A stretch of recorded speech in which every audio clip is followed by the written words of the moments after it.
क्षीर सागर में भगवान विष्णु शेष शैया पर विश्राम कर रहे हैं और लक्ष्मी जी उनके पैर दबा रही हैं। विष्णु जी के एक पैर का अंगूठा शैया के बाहर आ गया और लहरें उससे खिलवाड़ करने लगीं। क्षीर सागर के एक कछुए ने इस दृश्य को देखा और मन में यह विचार कर कि मैं यदि भगवान विष्णु के अंगूठे को अपनी जिह्वा से स्पर्श कर लूं तो मेरा मोक्ष हो जाएगा, यह सोचकर उनकी ओर बढ़ा। उसे भगवान विष्णु की ओर आते हुए शेषनाग ने देख लिया और कछुए को भगाने के लिए जोर से फुफकारा। फुफकार सुनकर कछुआ भागकर छुप गया।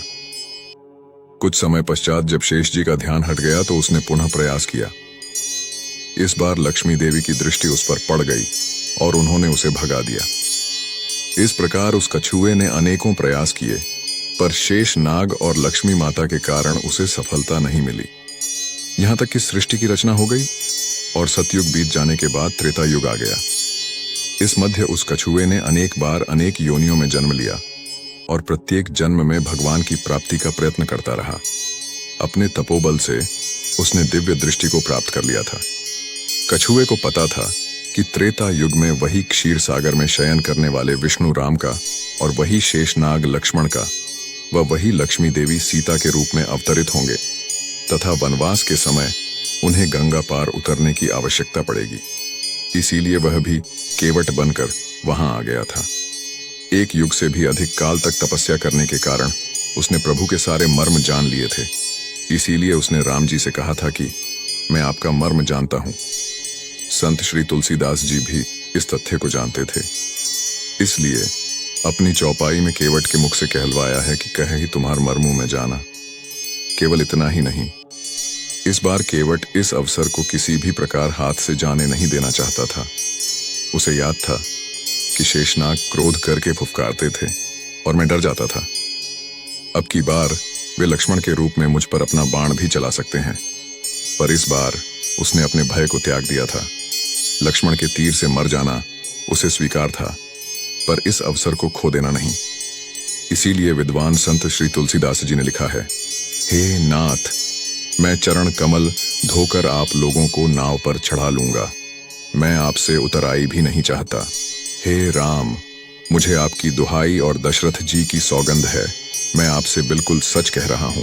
भले ही लक्ष्मण जी मुझे तीर मार दें, पर जब तक मैं आपके पैरों को पखार नहीं लूंगा तब तक हे तुलसीदास के नाथ, हे कृपालु, मैं पार नहीं उतारूंगा।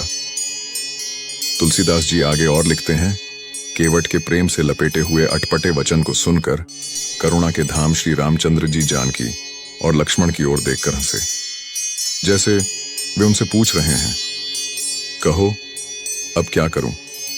उस समय तो केवल अंगूठे को स्पर्श करना चाहता था और तुम लोग इसे भगा देते थे, पर अब तो यह दोनों पैर मांग रहा है।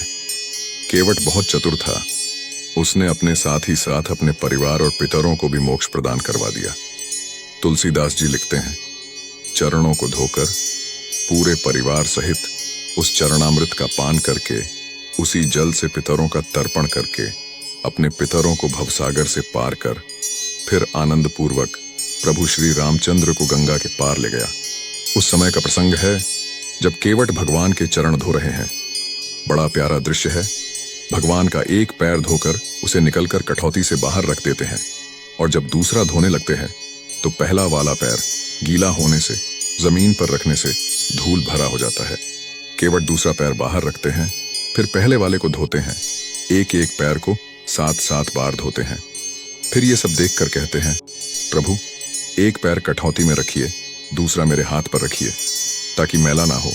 जब भगवान ऐसा ही करते हैं तो जरा सोचिए क्या स्थिति होगी यदि एक पैर कठौती में है और दूसरा केवट के हाथों में। भगवान दोनों पैरों से खड़े नहीं हो पाते, बोले, केवट मैं गिर जाऊंगा। केवट बोला, चिंता क्यों करते हो भगवान, दोनों हाथों को मेरे सिर पर रखकर खड़े हो जाइए, फिर नहीं गिरेंगे। जैसे कोई छोटा बच्चा है, जब उसकी माँ उसे स्नान कराती है तो बच्चा माँ के सिर पर हाथ रखकर खड़ा हो जाता है। भगवान भी आज वैसे ही खड़े हैं। भगवान केवट से बोले, भैया केवट, मेरे अंदर का अभिमान आज टूट गया। केवट बोला, प्रभु क्या कह रहे हैं।